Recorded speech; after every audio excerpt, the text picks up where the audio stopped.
America's brand new Speaker of the House, his first interview.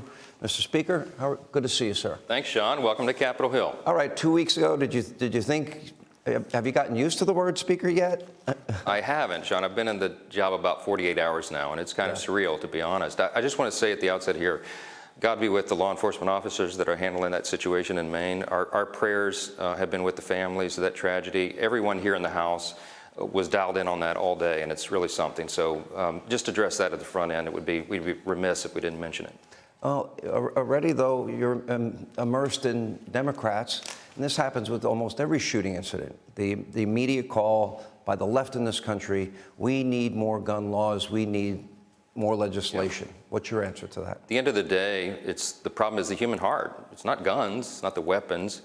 At the end of the day, we have to protect the right of the citizens to protect themselves, and that's the Second Amendment. And that's why our party stands so strongly for that. I agree with the comments of your guests there. This is not the time to be talking about legislation. We're in the middle of that crisis right now. But I just want you to know, and I want the American people to know, that all the members of the House here are deeply concerned about the families involved and everyone. And we pray for the law enforcement officers that are doing that hard job tonight that most people do not have the bravery to do. You talk about the human heart. If somebody really wants to kill innocent people, there's a lot of ways they can do it beyond using a gun. Yeah. I'm sure this will become a bigger issue throughout the days moving forward. Is there any specific gun law that you would look at, or any new legislation you would look at? Well, been on the job for 48 hours. We'll see. I mean, there'll be lots of discussion, as there are after these heartbreaking tragedies. But your point is well taken. I mean, you know, in Europe and in other places, they use vehicles to mow down crowds at parades, where they've done that here in the United States.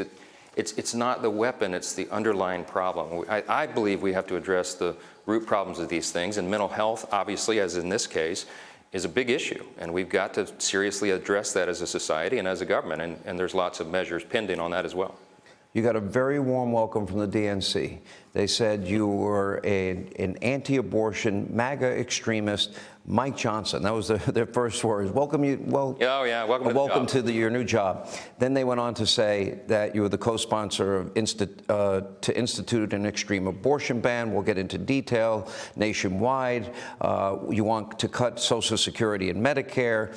And here's some free advice from Mike Johnson, and that is, don't get comfortable. We've been here before. This is the same exact MAGA extremism that the American people have already rejected, and they will do it again. I thought that was the warmest welcome you could ever want from the Democratic Party. How about that? Yeah, welcome to the job. Look, they don't know me. A lot of these people don't know me, and I think if they would talk to some of my colleagues here, even on the other side of the aisle, that have worked with me for the 7 years that I've been on Capitol Hill, they would tell them that those things are not true.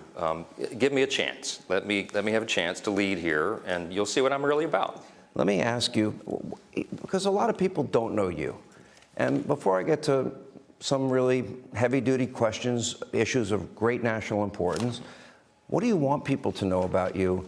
There were things about you that I learned in the lead-up to this interview.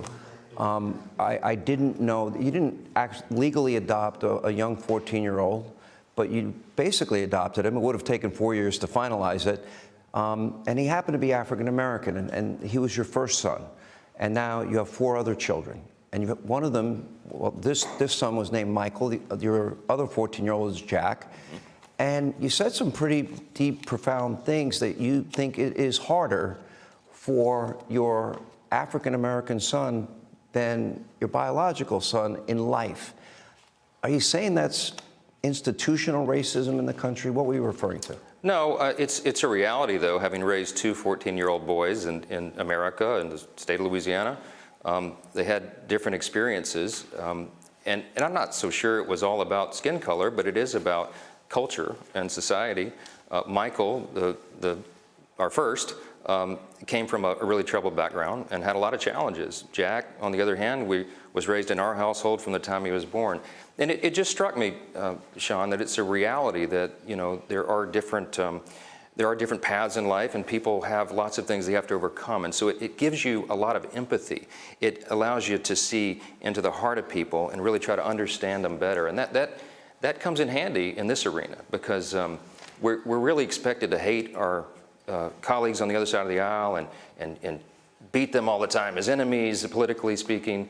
But you have to recognize that this is a system that was built upon disagreement. I mean, what the founders intended here in this legislative context is that we're going to come to the table with very different philosophical ideas and core principles, and we have to arm wrestle over that and reach consensus to move the ball forward for the American people. That's what the system is built upon, and right now people are going to their corners and they're refusing to talk. We've got to get over that. I don't know how we reconcile a lot of these issues. You either believe in climate alarmism or energy independence. How do you reconcile that? How do you reconcile defund, dismantle versus funding law enforcement and no bail laws versus bail laws? Right. How do you reconcile secure borders or sanctuary states or cities? Very controversial issues, yes. And I don't know where the middle ground is. Do you see it? There is less and less middle ground. Over the decades, the parties have grown very far apart. There's a wide chasm now. You know, if you rewound back 40 or 50 years, there wasn't really a lot of difference between the Republican and Democrat parties. If you compared their platforms, there were nuances about policy, but they believed in the same things. They were trying to do what's right for the country. You know, the allegation here about some of our colleagues is that's not really their agenda. And some of them really would like to trade what we have for a European-style socialist form of government. We know that that is a terrible idea, so we stand for our foundational principles. What you have to do is get down to those core principles and argue, debate with your colleagues, and use the facts. You know, show them the reality. Socialism is a dead end. Communism and Marxism are terrible things. It's been responsible for the deaths of tens of millions of innocent people over the 20th century alone, right? That is not the path we want to go down. America is different, and we are exceptional because we stand on certain foundational principles. I said in my speech the other night that, was that last night? All my hours are running together now. I think it was yesterday. Yesterday, I talked about the core principles of American conservatism, and that's individual freedom, limited government, the rule of law, peace through strength, fiscal responsibility, free markets, and human dignity.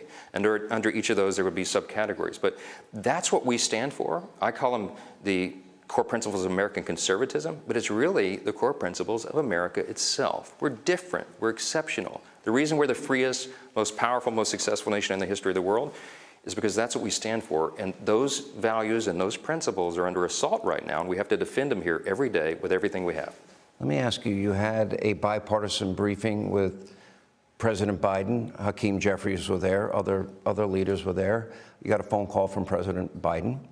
Tell us about it. How'd it go?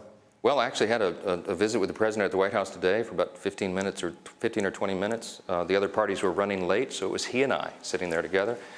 It was a meet and greet. I'd only met him once before. It was cordial and pleasant. I have no problem with President Biden as an individual, right? You respect the office. It's a biblical admonition that you give honor where honor is due, and that's the respect that we have for the office. But he and I disagree on almost no policy. So we didn't get into that too much today, Sean, but there'll be time for that in the days ahead. Is there any one thing you can think of, policy, that you would say he's done a really good job on this or that? I can't. I think it's been a failed presidency, and all the problems, some of those that you've articulated already at the outset of the program here, were caused by policy choices. And that's the problem I have with him. It's philosophical. Look, I'm sure if you've ever seen my show, and I don't know, I didn't ask you if you've ever watched it, the president, in my view, has been struggling cognitively. It's a significant decline that I see. I'm not sure if you saw the tape, the interview that he gave a gaggle on Air Force One when he was flying back from Israel. After, by the way, a lot of allied nations did not want to meet with him. Leaders did not want to meet with him, which I found to be a pretty big snub. I don't know if you saw that tape. Do you see in Joe Biden a cognitive decline? And if so, is that a danger to the country? I do. I think most of us do. That's reality. This is not a personal slight to him. It has to do with age and acumen, and everyone's different. Everyone ages differently. Clearly, if you look at a tape of Joe Biden making an argument in the Senate Judiciary Committee a few years ago, and you see a speech that he delivers now, there's a difference. Again, I mean, it's not a personal insult to him. It's just reality. And this is what's concerning to us, is that we cannot project weakness of any kind on the world stage right now. This is a dangerous time for all the things going on around the world. The world is a tinderbox. A strong America is good for the whole world, and we have to project strength. I mean, Reagan used to remind us all the time, it's peace through strength.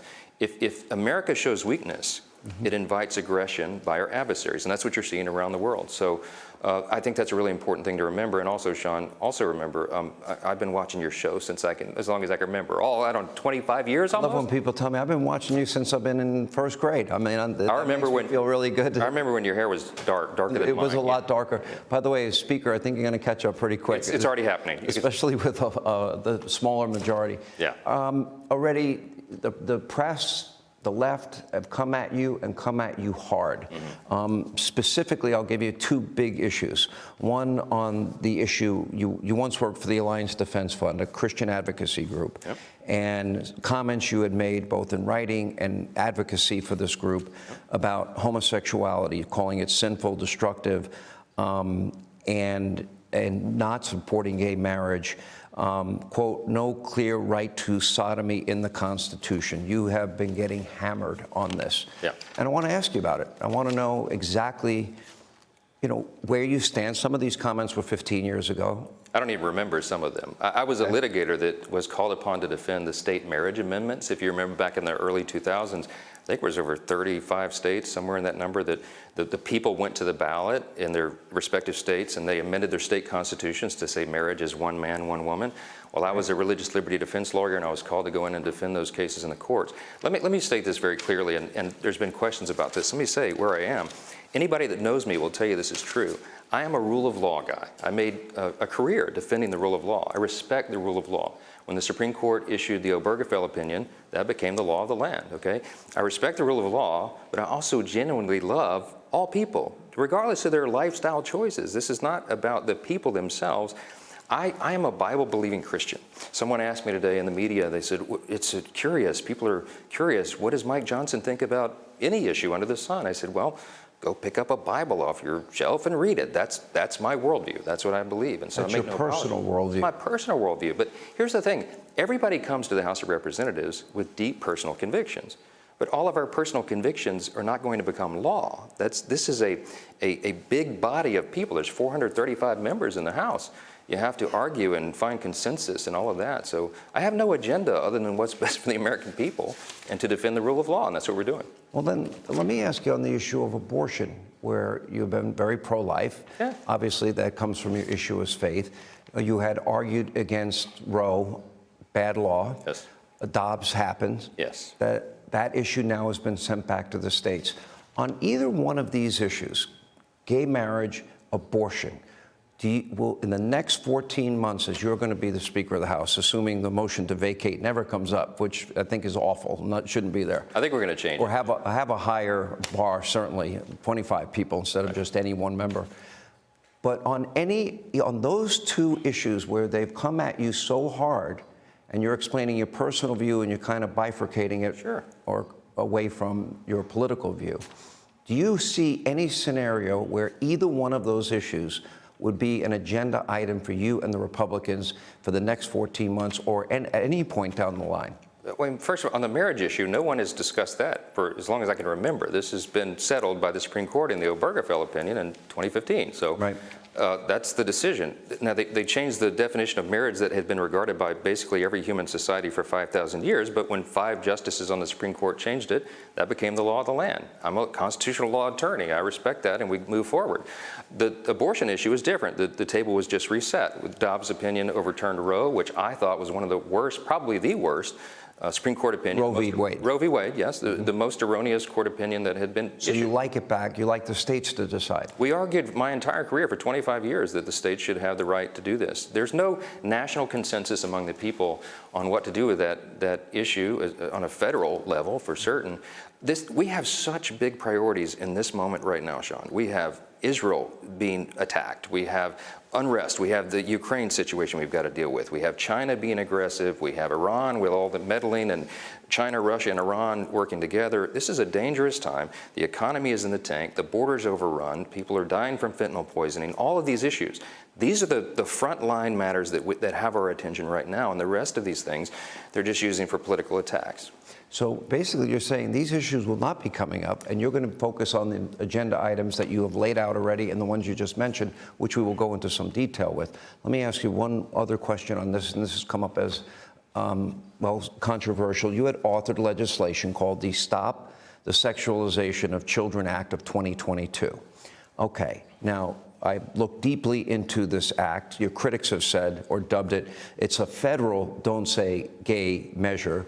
By the way, the word gay was never in the Florida legislation, in fairness to Governor DeSantis.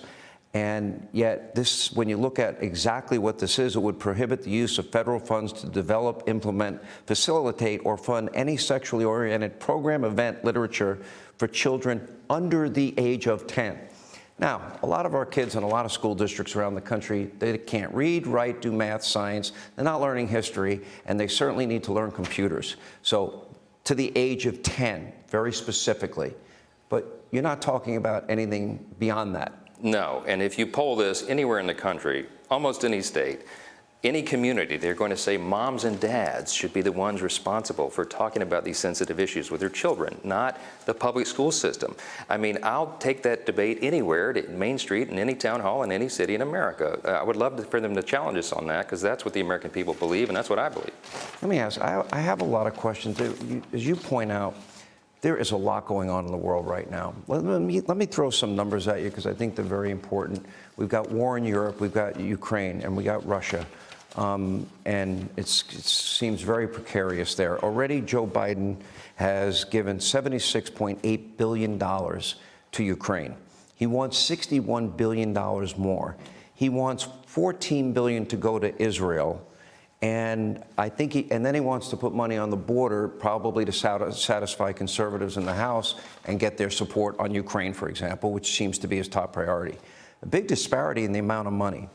I have some criticisms about the issue of Ukraine. Number one, if you're going to fight a war, you should fight it to win it. I thought the president made a horrible mistake by denying MiGs that were offered by Poland.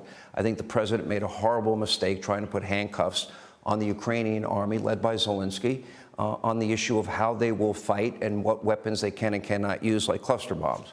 I don't like the fact that Europe doesn't pay their fair share. So they've got $78 billion. He wants another $61 billion. How will you deal with the issues that he wants to tie all of these issues together, which now gets into the budgetary process? Will you go issue by issue? I told the staff at the White House today that our consensus among House Republicans is that we need to bifurcate those issues. I agree with your assessment in Ukraine, and that's why the American people are demanding some real accountability for the use of those dollars. Now, we can't allow Vladimir Putin to prevail in Ukraine, because I don't believe it would stop there, and it would probably encourage and empower China to perhaps make a move on Taiwan. We have these concerns. We're not going to abandon them, but we have a responsibility, a stewardship responsibility over the precious treasure of the American people. And we have to make sure that the White House is providing the people with some accountability for the dollars. And we want to know what the objective there is. What is the end game in Ukraine? The White House has not provided that. I was at the White House for a couple of hours today, and I told the staff there that this is where we are. This is where the House Republicans are. So we're going to look at Israel separately. With that kind of money, is it America having a proxy war with Putin and Russia? It's a great concern. We've got a group of our colleagues here in the House, led by Mike Garcia out of California, a brilliant legislator and a Top Gun pilot. And some of our veterans have gotten together. Dan Crenshaw is involved in this, and others. They came up with a document that presents 12 critical questions for the White House to answer as a condition of our supplying the additional support. These are not hard questions, Sean. These are things the White House should be forthcoming about. I delivered that myself. Oh, you did deliver it to the president? I delivered it myself today, and to the National Security Advisor, Jake Sullivan. Did he read it? He says he's studying. He's going to study it tonight during the show. Yes. So we want to be cooperative. We need to work together on this, but we owe it to the people to know what the plan is, where the money is going to be spent, and we need some auditing for the dollars that we've already sent over there. These are not tough questions, right? Mm-hmm. Israel is a separate matter. We're going to bring forward a standalone Israel funding measure over $14 billion. Is $14 billion enough? Well, Israel's requested a little less than that, actually. The White House did, by way of Israel, and $14.5 billion specifically is what we're looking at. It's a very specific number tied to very specific measures. But here's the important thing that distinguishes House Republicans from the other team. We're going to find pay-fors in the budget. We're not just printing money to send it overseas. We're going to find the cuts elsewhere to do that. Let me ask you this. In Israel, it's very complicated. I mean, Syria is now firing missiles into Israel. The Houthi rebels, which I don't know why Joe Biden, they were once designated a terrorist group. He's taken away that designation. Why, I don't know. They tried to fire missiles into Israel. In the north, you have Hezbollah and you have Lebanon. In the south, where Gaza killed 1,400, including 30 Americans, and Americans are being held hostage. Beyond the money part, is there any involvement you see or any reason for any military involvement by the United States? Would Congress support that? Because it seems like with the maneuverings of our Navy and other indications, special forces, maybe to rescue American hostages, any movement that you would support that you can think of now? It's a very delicate situation. It changes by the hour. We're watching it very closely. One thing that House Republicans are resolved on is that we must stand with our most important ally in the Middle East, and that's Israel. We certainly hope that it doesn't come to boots on the ground. If it comes to that, and we communicated this to the White House staff as well today, that we have the Article 1 power in the legislative branch of government, and they have Article 2. They have very limited authority on what they can do to respond without coming to Congress to seek consent. And even my Democrat colleagues, Sean, that are at committees of jurisdiction understand this, in the Foreign Affairs Committee. There's a purpose for that. The reason the framers put that into the Constitution is that they wanted a multitude of wise counsel to decide upon military intervention matters. On a declaration of war, they wanted the duly elected representatives of the people to make that decision collectively, and not one commander-in-chief sitting in an office. Here's my worst fear, worst case scenario for the Middle East. Okay, Israel will be fighting a two-front war. Yeah. Gaza, Hamas in the south. Yes. As soon as the ground incursion, which could happen any minute, begins, I would expect more rockets to be fired from the north, from Lebanon, Hezbollah. They both have something in common, that they're getting military strategy, weaponry, money support from Iran. Yes. That's the head of the snake. Now we have another problem. Syria has involved itself in this conflict.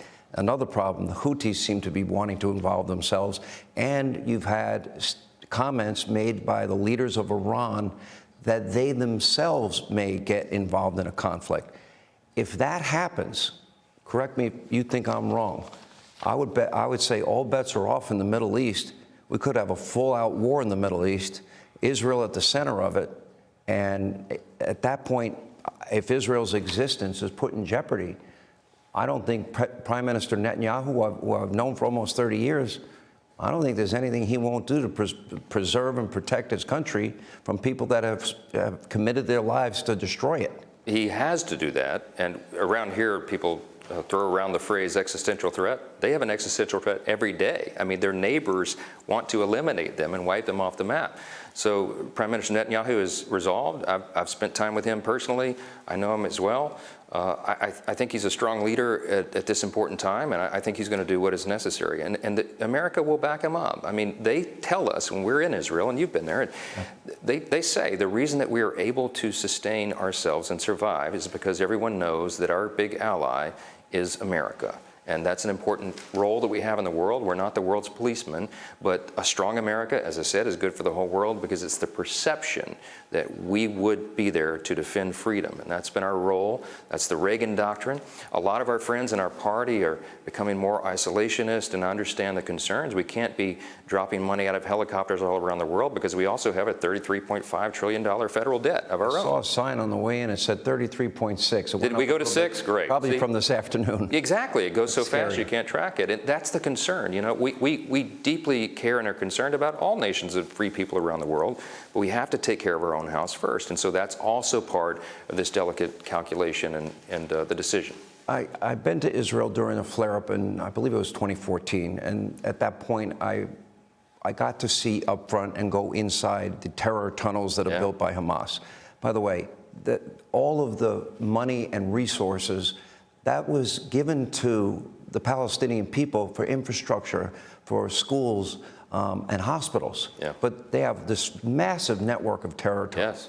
Yes. And when you go inside, it just is mind-numbing that this is how they're spending their time because they want to kill Israelis or take them hostage.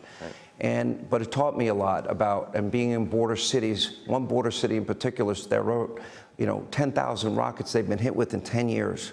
And these kids play indoors in bunker playgrounds. My question to you is simple. Joe Biden wants to give $100 million to the Palestinians for humanitarian relief. Sounds great on paper. I have zero confidence one penny will make it to the Palestinian people because Hamas has been forcing people to stay and pointing guns and shooting at the Palestinians that want to leave. Right. They use the Palestinians as shields. They don't even provide the people with clean drinking water. We're supposed to believe they're going to use U.S. Aid for humanitarian purposes. Count me as a skeptic, okay? We've got to be very careful about what we're doing there. You do not want to further empower the terrorist groups. Our heart goes out to the innocent Palestinian people, of course, as we do to anyone who's in a terrible situation like that. But we have to be very discerning in our policy and in our approach to this. And so that's why we're demanding, House Republicans are demanding more information from the White House so that we can help and make these critical decisions. Look, we're going to stand by Israel, but we have to be careful in how it's done. What about the $100 million for humanitarian relief for the Palestinians? I think it's a tough issue. I mean, we're going to have to see what that is tied to. And I'll tell you, the House Democrats, of course, are very resolute on that. And they try to portray us as being uncaring. Look, we care about that as well. But we have to be very careful that we're not further funding terrorist organizations that are trying to wipe Israel off the map. Can you explain why then President Obama, Vice President Biden did this billion-dollar deal with Iran? Can you explain why Joe Biden made a deal with the Iranians for $6 billion to be freed up in money that was held that they had no access to? We're in fits over that. I don't understand it at all. I don't understand most of their foreign policy, and I think it's gotten us in the shape that we're in. We have big disagreements with them. We're asking for and demanding accountability on that as well. And we have to, the White House has to improve how they're messaging this and how they're explaining it to people. Because we all have to understand that we have a right to. This is the precious treasure of the American people, and if you're sending Iran money, we know that Iran is directly tied to all this. These are Hamas and Hezbollah are proxies of Iran, and they're tied in now with Russia and China. I mean, it is a new axis of evil. That's how we see it, and so it has to be addressed accordingly. Would you say if Israel, with all the funding of terror and all these terror organizations, are they within their right to fight back and go directly at Iran? Of course. That was the first, as you noted, the first act of my speakership is that we passed that resolution to articulate that and make it very clear where we stand. The House is back in business, and we're going to stand with Israel. Let's ask, I call it the new axis of evil, China, Russia, Iran. Yeah. How big a threat? It's huge. It's the biggest threat. Since World War II, we have been the big kid on the block, right? We're the last real superpower. And after the USSR fell, we've been unrivaled. Now, China is a near peer-to-peer adversary to us now. And of course, their goal is to rebuild the empire. And so we're doing everything we can to ensure that we maintain our military superiority. We're the only nation that has the ability to project power and force like that around the globe right now, but China is doing its best to encroach upon that power. And you see they're even putting outposts around us. They're buying up farmland in states here in the U.S. All of these things have to be addressed at the federal level, at the state level, with the legislatures, and even in some of these localities. We have Chinese CCP-owned companies that are coming in and open shop on Main Street in some towns, in our small towns. They're buying our farmland. Yes. They're buying our ranch land, and they're buying land near military installations. Yes. Would we be allowed to buy it there? Of course not. Of course not. Of course not. And they allowed a Chinese spy balloon to float unimpeded across the country for 8 days. You know, we scratch our heads a lot around here about these Biden decisions, and I don't know, it may be tied in some way to, I don't know, some of the money they receive from some of these folks. Well, you are on the House Judiciary Committee. Yes. We've been watching the House Oversight Committee with James Comer. Yeah. Let me ask you, there's issues involving two congressmen in particular, a Democrat and a Republican. George Santos, the Republican, many charges have been filed against him. And then the issue of Congresswoman Tlaib and others, and this talk of censure and talk of removal. Do you support either? We're working through those issues. I'll tell you, I talked to the authors of some of these resolutions today that want to deal with that. Here's the reality, Sean. We have a 4-seat majority in the House. It is possible that that number may be reduced even more in the coming weeks and months. And so we'll have what may be the most razor-thin majority in the history of the Congress.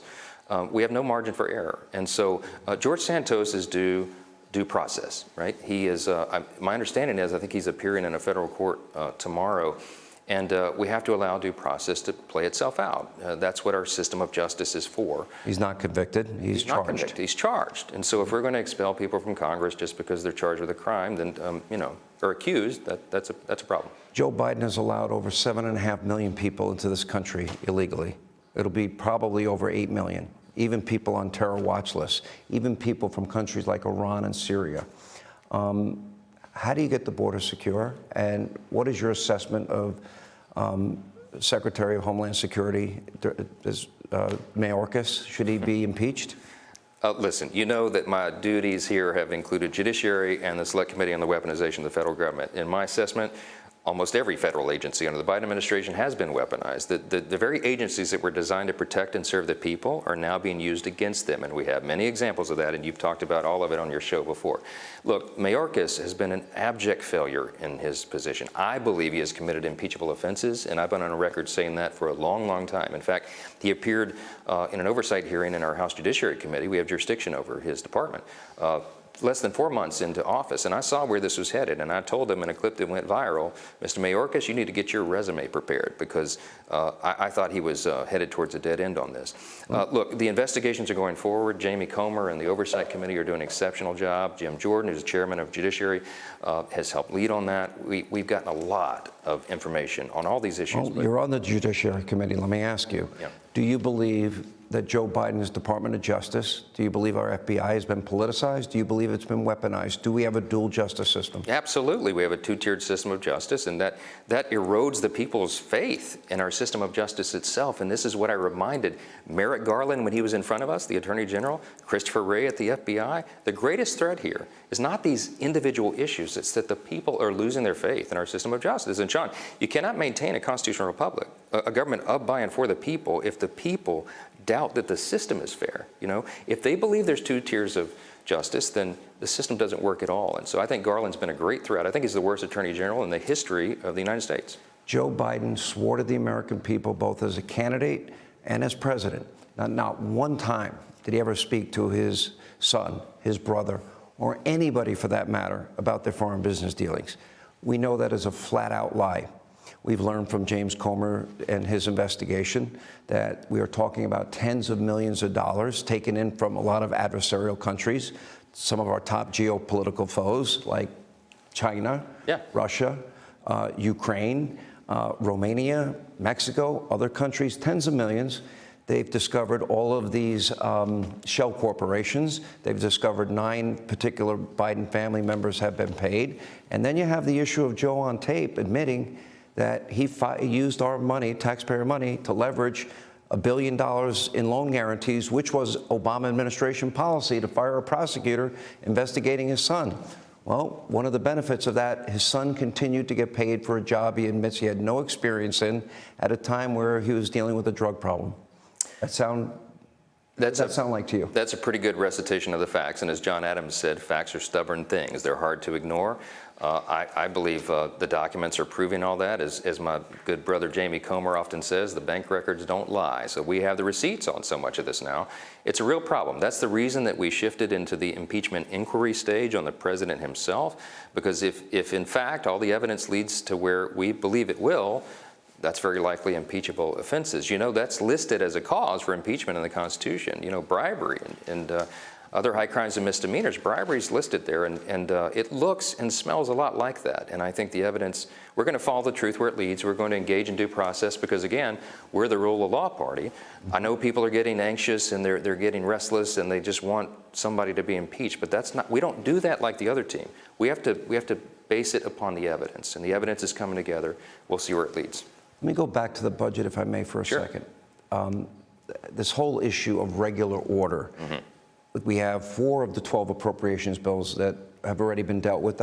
My understanding is that's about 70% of the budget. So you have 8 more to go. You've talked about a short-term CR that you would be willing to maybe have until January or maybe even to April. Would there be, we talk about a clean CR. Would you have conditions? For example, Chip Roy and Byron Donalds had a plan. Okay, well, we'll give you a CR, but it's not going to be clean. We're going to cut government spending by 8%, and we're going to secure the border and protect our military and veterans.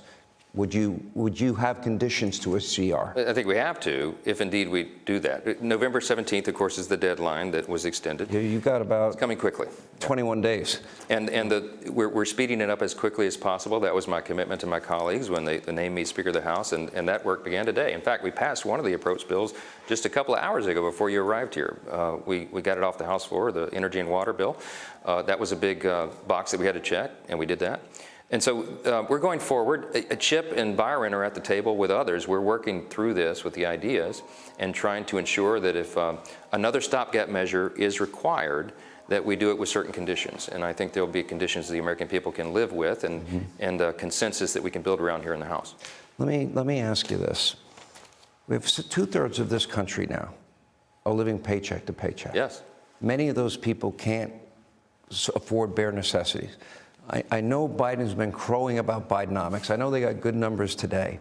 However, a lot of economists I spoke to earlier today, this doesn't look good at all. They think we're in a bubble that is about to burst, and it's going to be even worse, especially in the housing market. It's new home construction is stopping, sale of pre-existing homes, a disaster. How bad is this economy? How long can we sustain another, $2 trillion in debt that Joe Biden took on last year? And how do we get inflation down once and for all? I have friends of mine just 3 years ago. They were getting interest rates at a 30-year fixed rate mortgage at 30%. Right. Now it averages 8%. Nobody's going to sell their home and buy another home at that because it's thousands of dollars more for the same type of home. It grinds the economy to a halt. It's a disaster. That's the word you use, and that's the appropriate word. These are policy choices that got us in this situation. If you remember, if you rewind in your mind back to right before the pandemic began, in the Trump administration, we had the greatest economy in the history of the world.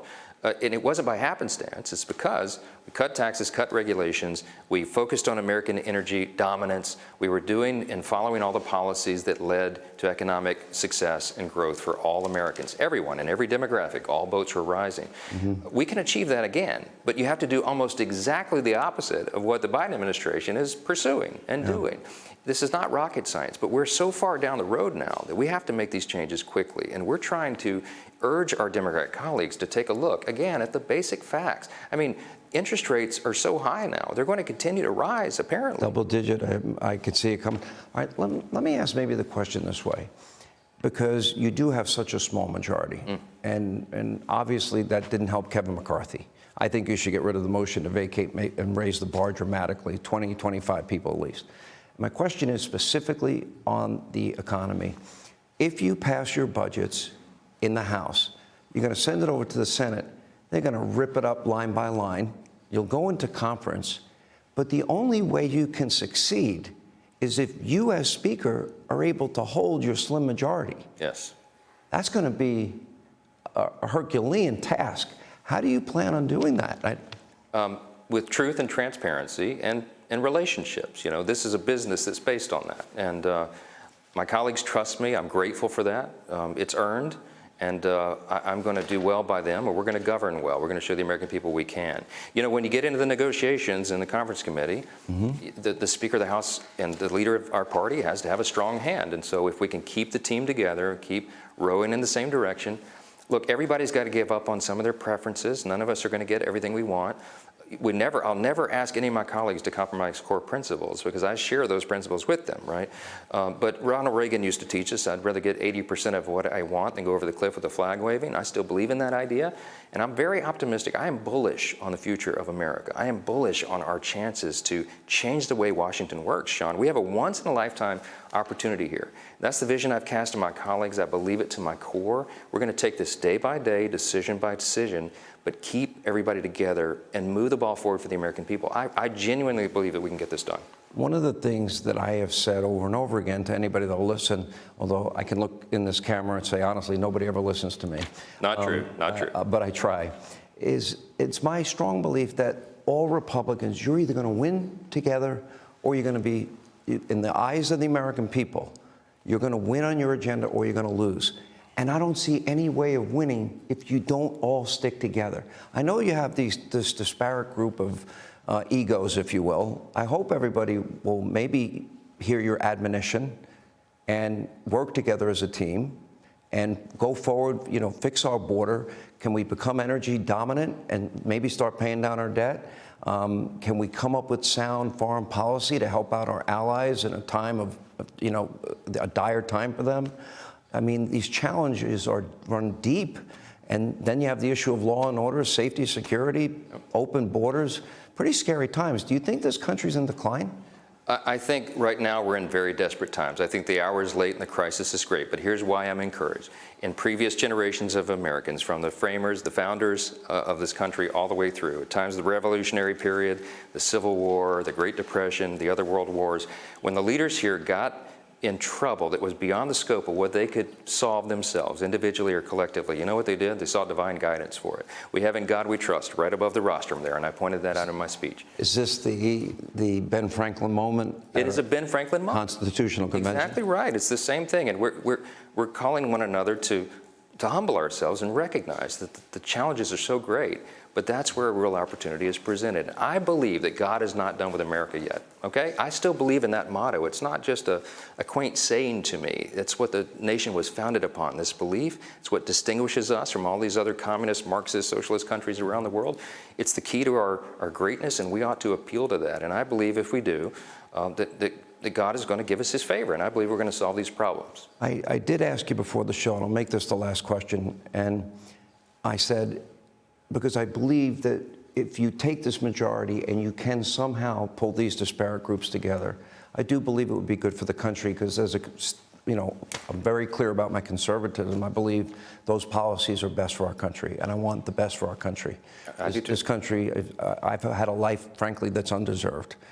And I just really, so I asked you, I said, would it be okay if it came back when you get settled? You've had less than 48 hours. We appreciate you doing the interview.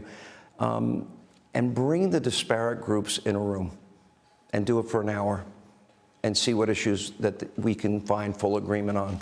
I would like to know what those issues are and where the disagreements are. Will you be willing to have us back?